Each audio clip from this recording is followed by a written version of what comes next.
Mapagpalang araw mga ka-survivor. Umpisa na naman po ng araw ko mga ka-survivor. Alisin ko po ng madaling araw niyan. Pinaplansya ko po yung uniform ng panganay ko pong anak kasi po may pasok po siya ng alas 6 po. Ginigising ko na nga rin po yung panganay kong anak po diyan. Hindi ko na po kasi mga ka-survivor nagagawa po yan sa gabi. Kasi po ang talaga pong gusto ko na pong mahiga pagdating po ng alas 8 o kaya 8:30 po. Nahiga na po ako niyan mga ka-survivor hanggang sa makatulog na po ako.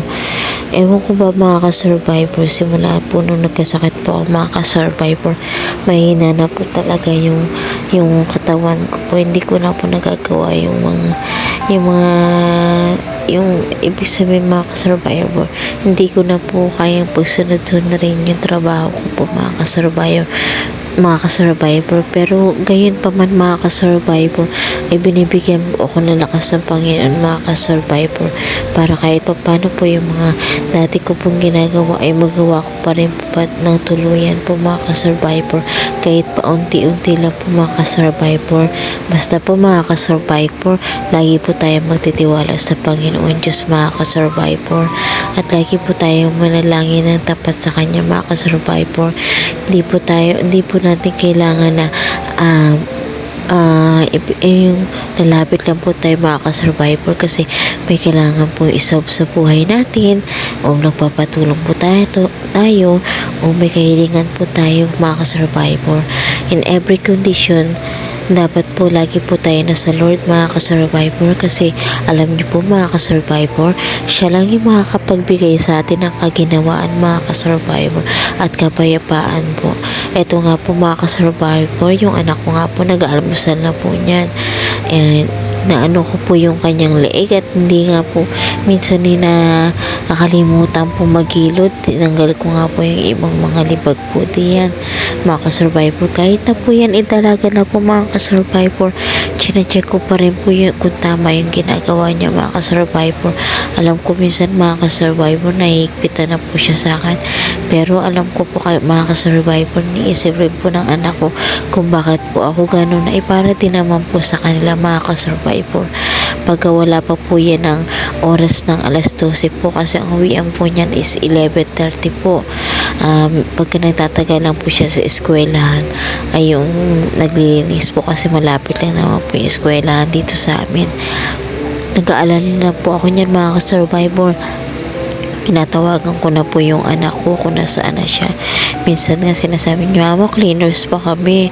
Yan ang mga ka-survivor. Ayaw ko naman po pagbawalan yung mga anak ko po mga ka-survivor.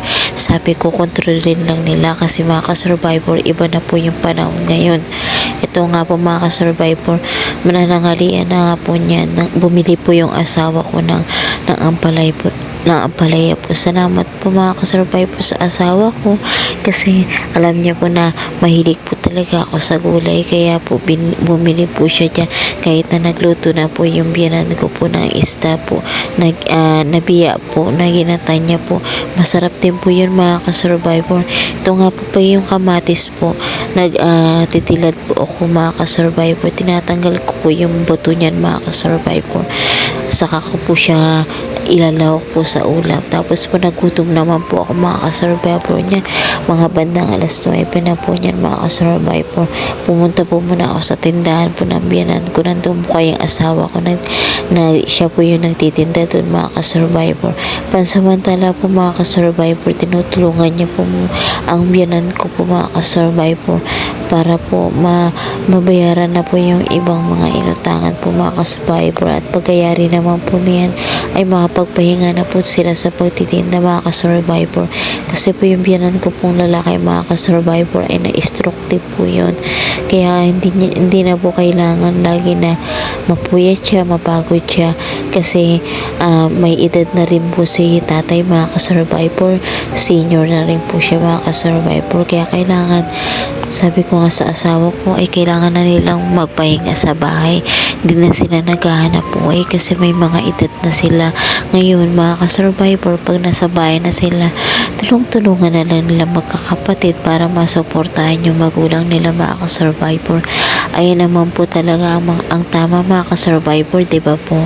na kahit na po may asawa, may pamilya na po tayo mga ka-survivor, ay wag po rin po natin kalimutan na lingunin po ang mga magulang natin mga ka-survivor at tulungan sila sa mga pangangailangan nila mga ka-survivor. Kung may tutulong po tayo mga ka-survivor. At habang kumakain naman po ako niyan mga ka-survivor, nag-usap po kami mag-asawa mga ka-survivor na hindi lang naman po ito yung anggaran po daw ng buhay namin mga ka-survivor, kasi darating din po yun ng panahon na pag nakatapos siya po tulungan yung mga magulang niyo po mga ka-survivor, ay makapaghanap buhay na rin po siya para po sa amin talaga mga ka-survivor. Sa ngayon po inuunawa ko po yung kalagayan ng asawa ko mga ka-survivor, kasi alam ko po mahirap din po para sa kanya ang kalagayan po ng mga magulang niya mga ka-survivor. Pasensya na po mga ka-survivor, medyo namaus po yung aking boses mga ka-survivor. Ginain ko nga po niyan mga ka-survivor sa tindahan ay sopas po mga ka-survivor. Nilagyan ko po ng konting bawang at konting sili po mga ka-survivor. Okay lang mo naman po daw na kumain po ako ng mga kahit na ano pong pagkain mga ka-survivor, basta ko kontrolin ko lang po mga ka-survivor. Ayun po yung sabi ng doktor ko. Tapos mga ka-survivor, hindi na po talaga akong iinom ng malamig na tubig. Minsan nakatikim-tikim lang po, pero hindi na po yung talagang araw-araw mga ka-survivor. Ayun na po kasi talaga mga ka-survivor ang nakasanayan ko. Pagkatapos ko po nung nagkasakit po mga ka-survivor, mainam po ito mga ka-survivor sa katawan natin mga ka-survivor, na hindi po dapat natin sinasanay ng malamig na tubig mga ka-survivor ang katawan po natin. Ito nga po pala ang asawa ko mga ka-survivor. Fast forward nga po mga ka-survivor, umuwi na po yung anak ko niyan sa hapon mga ka-survivor, at paalam po siya na maglalaro daw po siya sa labas mga ka-survivor. Kaya sinundan ko naman po siya mga ka-survivor. Hindi naman po mainit ng oras na yan mga ka-survivor, malamig po. Okay lang naman po sa akin mga ka-survivor na naglalaro po ang anak po mga ka-survivor, kasi ayaw ko rin naman po na maghapon po siya na hawak po niya ang gadget niya mga ka-survivor. Nakakasama po talaga yun sa bata mga ka-survivor. Kung dati po maghapon po niyang gamit yung cellphone niya, ngayon po madalang na po siya mag-cellphone. Siguro pinakamatagal na po mga ka-survivor yung 1 oras po mga ka-survivor. Nahayaan ko lang po siya maglaro mga ka-survivor. Simula nga po noon nag-aaral siya mga ka-survivor, talaga nalayo na po siya lagi sa paggamit po ng gadgets mga ka-survivor. Pinagmamastan ko nga po yung anak ko dyan mga ka-survivor habang naglalaro. Natutuwa po ako mga ka-survivor. Ilang taon na lang po pala, binata na po yung bunso ko mga ka-survivor. Dati po hinahabol-habol ko pa po yan mga ka-survivor, binabantay-bantayan. Ngayon po kaya niya na po na tumakbo. Minsan nga po, hindi na nga po yung nagpapatid sa akin sa school. Ito mga po mga ka-survivor. Yung may bata po makulit na bisita po kami, kinakwentuhan niya po ako. Tapos po mga ka-survivor, gusto niya nga po na nagpapapideo sa cellphone ko po mga ka-survivor. Itong gabi na nga po mga ka-survivor, fast forward po, matutulog na po kami niya ng anak mga ka-survivor. Ayun naman po mga ka-survivor, salamat po sa panonood. God bless.